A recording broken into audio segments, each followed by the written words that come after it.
Okay, where are we?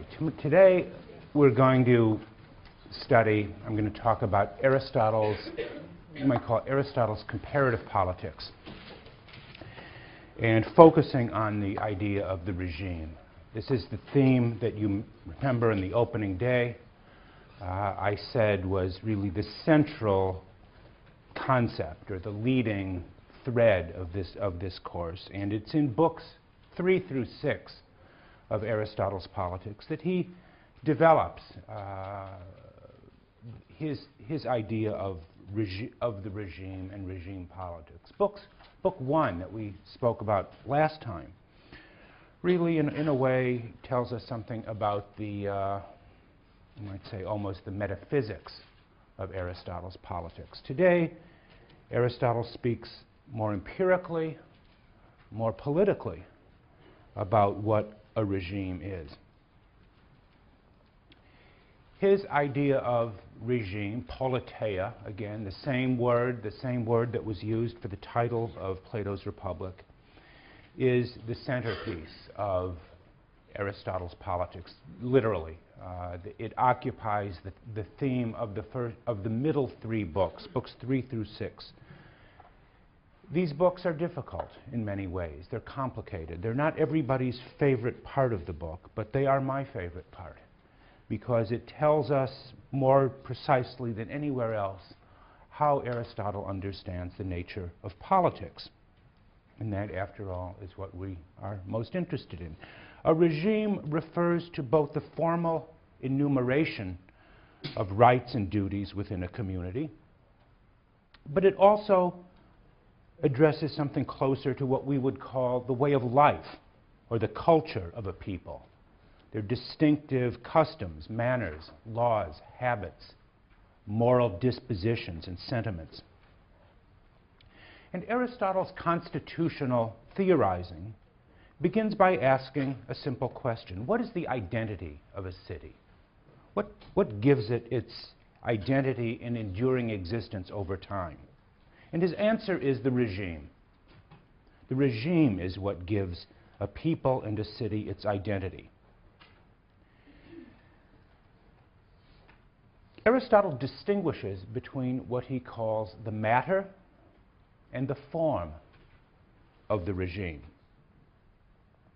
Let me examine both of these in turn. The matter, the substance, the material basis of a regime concerns its citizen body, that is to say, the character of those who constitute a city. And here he rejects a number of alternatives for what constitutes a citizen body. He rejects the idea that the city is defined simply by a group of people who inhabit a common territory, the same space, as it were. The identity of a polis, he writes, is not constituted by its walls. That is to say, it is not constituted by geography alone.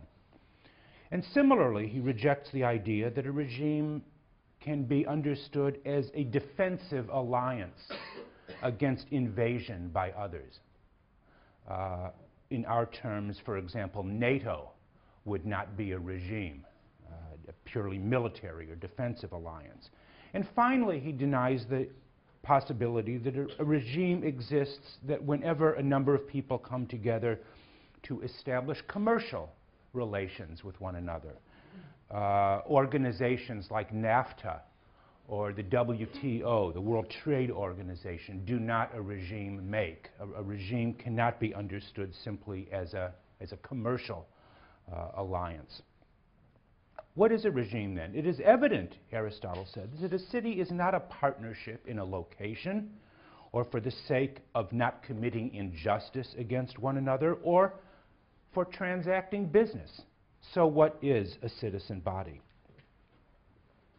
The citizens who constitute a regime, he tells us, do more than occupy a common space, but are held together, according to Aristotle, by bonds of common affection. It is affection, loyalty, and friendship that make up a regime. This sort of thing, he says, this political partnership, is the work of affection, Philia is his word, is the work of affection. For affection is the intentional choice of living together. 1280a, if anyone's interested. It is the intentional choice of living together. Friendship, he writes, is the greatest of good things for cities. For when people feel affection for each other, they are less likely to fall into conflict. But what kind of friendship is he talking about? Is it the kind of friendship that you feel for your best friend or for your parents or siblings? What kind of friendship are these bonds of affection that he says hold the city together and that make it a regime?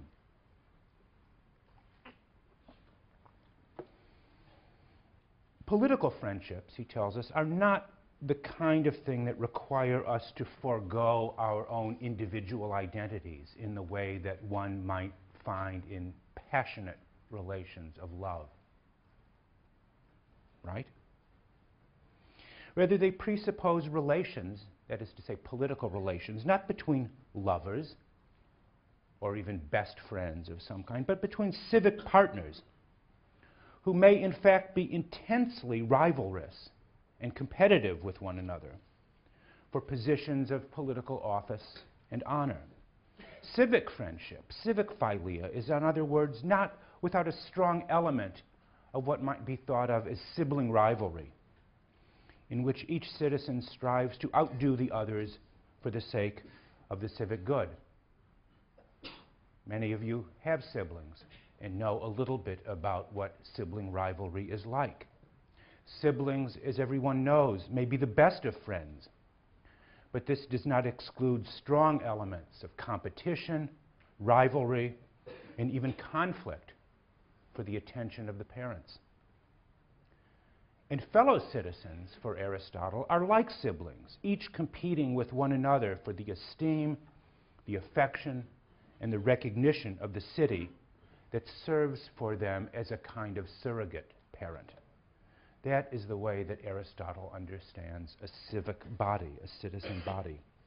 So that when he says that citizens are held together by ties of common affection, he means something very specific.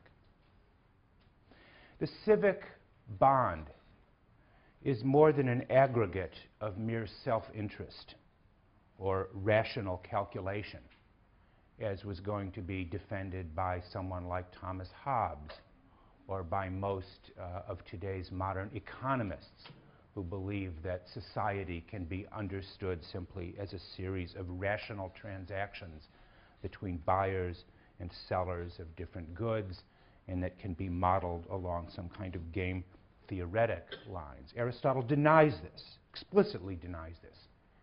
He seems to have known something about the modern economic theory of society long before modern economics was even developed. But again, when Aristotle speaks of the kinds of affection that hold a citizen body together, he does not mean anything like the bonds of personal intimacy that characterize private friendships.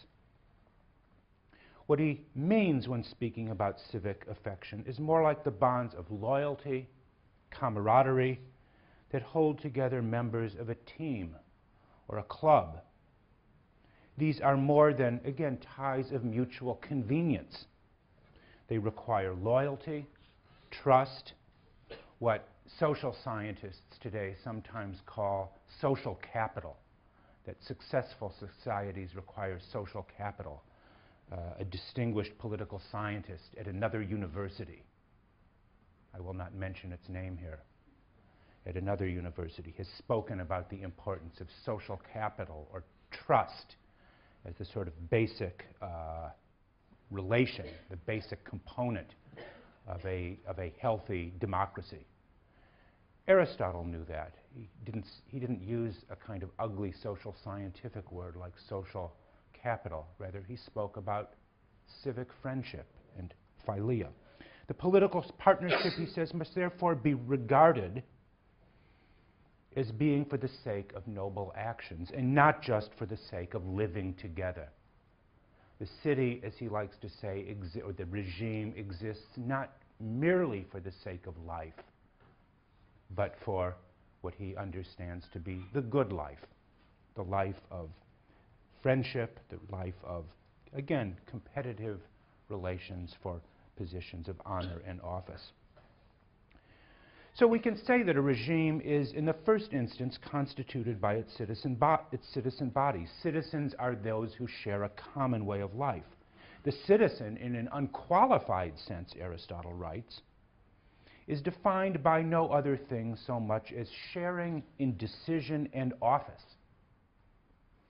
Or as he puts it a little bit later, whoever is entitled to participate in an office involving deliberation or decision-making is a citizen of the city. Listen to the words he uses there in describing the citizen. A citizen is one who takes sharing in decision in office, who participates in deliberation and decision-making. A citizen is one, therefore, who not only enjoys the protection of the law, is not merely, you might say, a passive beneficiary of the protection of society and its laws, but is one who takes a share in shaping the laws and who participates in political rule and deliberation. Aristotle even notes, you probably observed, that his definition of the citizen, he says, is most appropriate to citizens of democracy, where in his famous formulation, everyone knows how to rule and be ruled in turn. It is this reflection on the character of the citizen that leads him to wonder whether the good citizen and the good human being are one and the same. Can a person be both, as it were, a good man, a good person, and a good citizen?